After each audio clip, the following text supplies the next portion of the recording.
Hey all, it's Brett, and today we're going to try to kick the backdrop blues by getting this backdrop painted and maybe even getting a bit of the ridgeline done. But first, I feel like I owe you an explanation for why it's been so long since the last video, and the answer is this.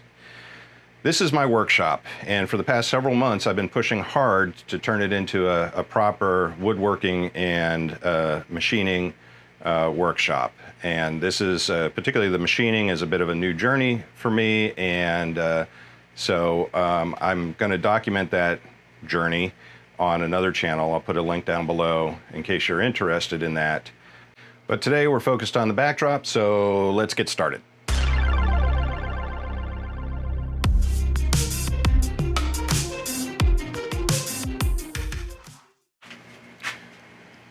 All right, the first thing I need to do is run a bead of caulking along that corner there to disguise the sharp edge. And in case you're wondering why the rest of the backdrop has nice smooth curves, but this has a sharp edge, well, that's because there used to be a helix over here, and if you want to know more about why I removed that, you can go look at the introductory video. I cover that.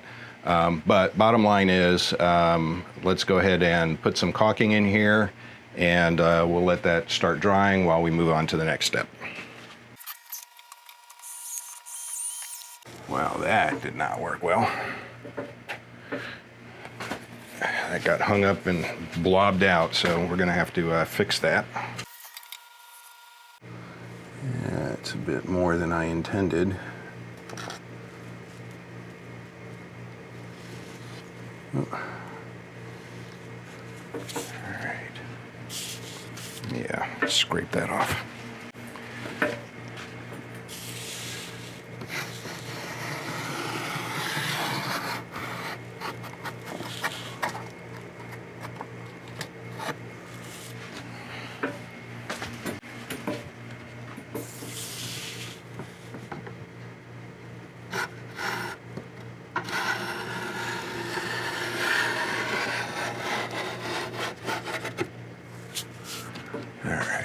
Cleaned up the mess. Now let's see if we can clean up the bead. Make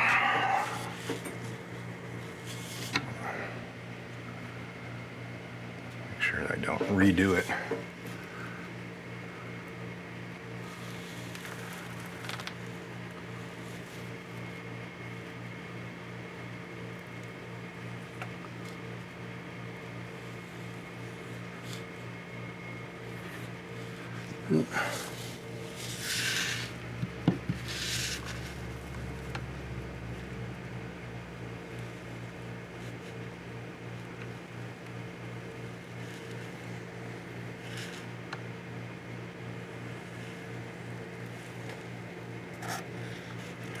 That doesn't look too bad. I need to clean up the push out there, but the bead itself looks pretty good.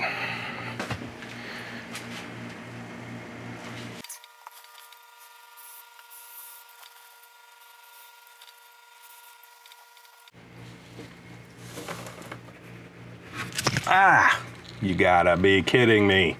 That wasn't attached. All right, let me get that attached. Well, I'll have to do that after this cures.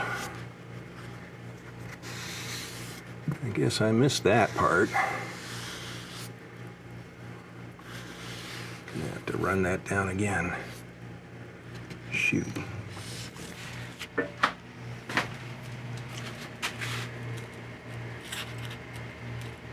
sure I get that back where it should be.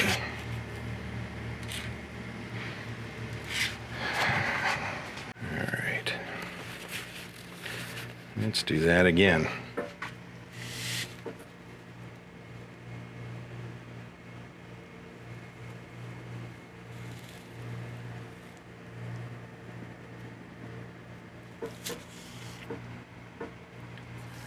All right, I'm gonna leave that. It's a little, kind of gets a little tight right down in there, but I'm gonna leave that. I don't want to mess with it. And I think it's fine because there's going to be a building or something there anyway. So let me just do a little more cleanup, and I think that we'll call this good. And I'll have to actually put the attachment back there after it's dried up. Don't want to mess with it.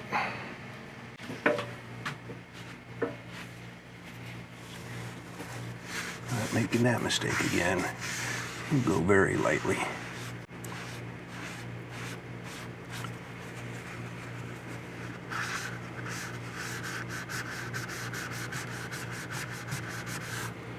All right, I don't think I'm going to get much better than that. Just maybe a little up there. Nah. I can only make that worse. All right, we're gonna let that dry and see what else we can do. I think I'm gonna do the bottom as well, even though that's not in scope. I'm not actually gonna paint the bottom right now. I think I'd like to at least go ahead and get the caulking in place while I'm here. All right, the next thing I wanna do is put the Sculptamold where all the ground is along the ridge line here, so that I've got that kind of set in place and drying before I start painting. All right, let's get that done.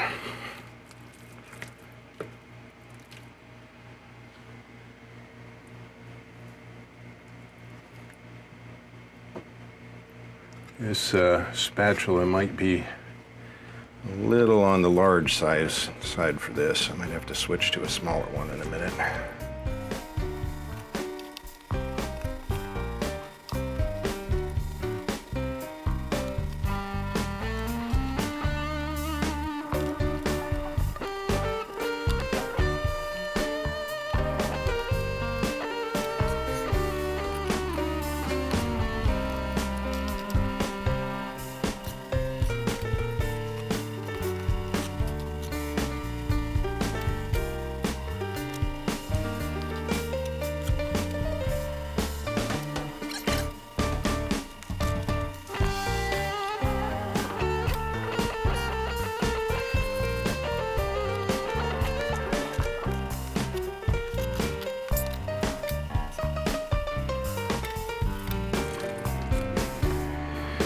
It's getting a little too stiff.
Okay, time to put some color on. What I'm going to do is I'm going to try to cut in the dark color up at the top first, and then I will cut in the light color down at the bottom, and then I'm going to blend the two together, and I'm just going to work in little sections. And of course I've put a little drop cloth just in case, because you know, I would hate to drop a big old blob of blue on all that scenery I did earlier. So let's get going.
Okay, what I've done is mix a bit of blue and red into that light blue that I used for the background to make a kind of a light purple, and this is going to be what I use as the base for the distant mountains.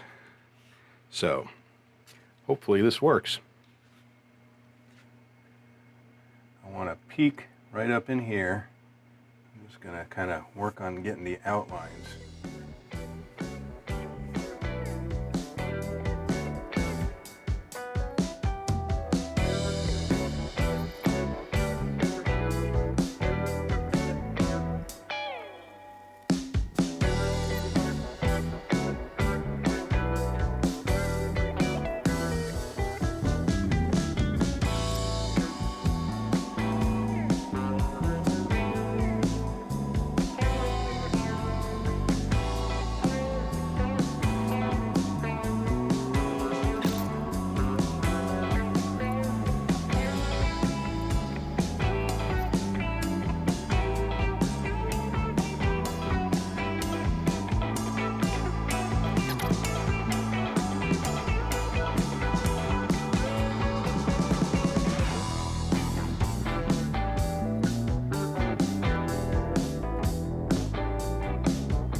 And that's when the battery on my iPhone died. By the time I noticed it, I was already pretty much committed to finishing the mountains. And so without further ado, here you go.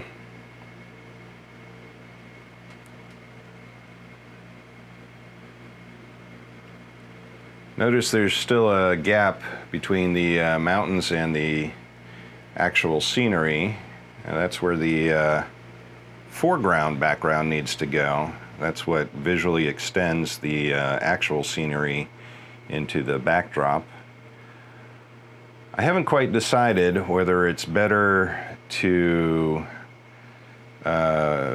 paint and scenic the ridgeline first so that the background can mimic the colors and so forth, or paint the background first and then hope that the actual scenery matches. I'm going to mull that over, but in the meantime, I think this is a good spot to end this video. And so on the next one, we'll work on that ridge line and the blending, and I'll see you then.